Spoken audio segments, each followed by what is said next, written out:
रब इश्रह ली सदरी वयस्सिर ली अमरी वहलुल उक़दतम मिन लिसानी यफ़क़हू क़ौली। अस्सलाम वालेकुम, doctor Sania Bashir here, consultant diabetologist and CEO of diabetes tele care. उम्मीद करती हूँ कि आप लोग खैर खैरियत से होंगे और यकीनन शुगर के साथ अपनी ज़िंदगी को बेहतर से बेहतरीन बना रहे होंगे। अक्सर व बेशतर हमारे पास मरीज़ इस कंप्लेन से आते हैं कि हमारे पैर जो हैं वो बहुत सुन्न हो जाते हैं, पैरों के तलवों में जलन होती है, पैर में कमज़ोरी महसूस करते हैं, पैरों में सनसनाहट महसूस करते हैं, चींटियाँ चलना महसूस करते हैं।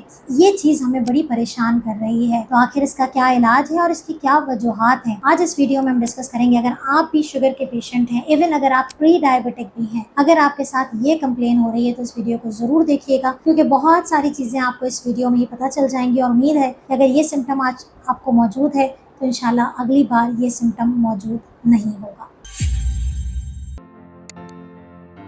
तमाम सिम्टम्स, ये तमाम के तमाम जो पैरों में अलामतें महसूस कर रहे हैं आप, सबसे बड़ी वजह अगर आपकी शुगर नॉर्मल से ज़्यादा है, यानी कि अगर आप इवन प्री डायबिटीज़ रेंज का मतलब अगर आपके निहार मुँह की शुगर 100 से 126 के दरमियान रहती है, रैंडम शुगर 140 से 200 के दरमियान रहती है, या अगर आप की जो HbA1c है वो 5.7 से 6.5 के दरमियान आई है, तो ऐसी सूरत हाल में भी आपको ये सिम्टम्स आ रहे हैं, या फिर अगर आपकी शुगर ही बढ़ी हुई है डायबिटीज रेंज में और आपको ये सिम्टम्स आ रहे हैं, तो इसकी सबसे बड़ी वजह शुगर का बढ़ना और उसकी वजह से न्यूरोपैथी का होना, नसों का मुतासर होना है। शुगर के बढ़ने की वजह से मैंने पहले भी बताया था कि सबसे पहली चीज जो हिट होती है वो नसें हैं, और ये नसों की मुतासर होने की अलामत है। जैसे शुगर बढ़ी हुई है तो इसका मतलब है कि आपने, अगर आपके साथ ये अलामत है तो इसका सबसे पहला इलाज तो है ही क्या, शुगर को कंट्रोल करना।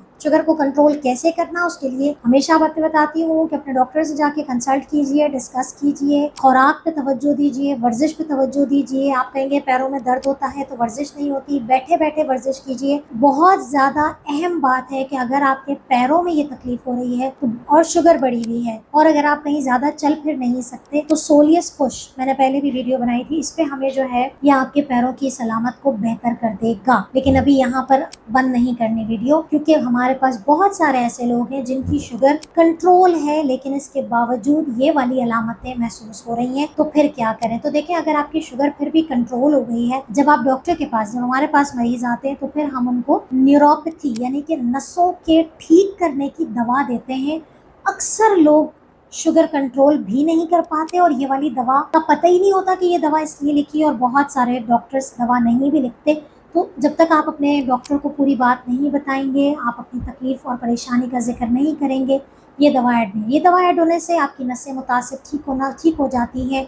शुगर कंट्रोल आपने दूसरे तरीके से, लेकिन न्यूरोपैथी की ट्रीटमेंट आपने लाजमी करनी होती है। तीसरी चीज़ ये है कि अगर आपकी शुगर कंट्रोल है, न्यूरोपैथी की मेडिसिन भी ले रहे हैं, लेकिन ये पैर की सनसनाहट नहीं जा रही है, फिर वजह होती है विटामिन B12 की कमी। जी हाँ, ये एक ऐसा विटामिन है जो अमूमी तौर पे शुगर के मेडिसिन में अद्वियात लेने से, खास तौर पे मेटफॉर्मिन का जो ग्रुप है वो लेने से विटामिन B12 की कमी हो जाती है। इसका ये मतलब नहीं है कि मेटफॉर्मिन छोड़ दिया जाए, अगर वो शुगर कंट्रोल करने के लिए ज़रूरी है तो हमें साथ में विटामिन B12 ऐड करना होता है, इससे बेहतरी हो जाती है। पहले हम एक टेस्ट करा लेते हैं, नहीं भी कराते, अगर हम विटामिन B12 ऐड कर देते हैं, चीज़ें बेहतर हो जाती हैं। चौथी चीज़ हमारे पास क्या है, अगर फिर भी बेहतर नहीं हो रहा तो फिर अपना विटामिन D लेवल और सीरम मैग्नीशियम लेवल ज़रूर कराएं। मैग्नीशियम की डेफिशिएंसी और विटामिन D की डेफिशिएंसी भी पैरों में इस तरह के सनसनाहट और जो चींटियाँ चलने वाली एहसास होते हैं उसको बहुत ज़्यादा बढ़ा देती है। तो आप अपने विटामिन D का टेस्ट कराएं, मैग्नीशियम का टेस्ट कराएं।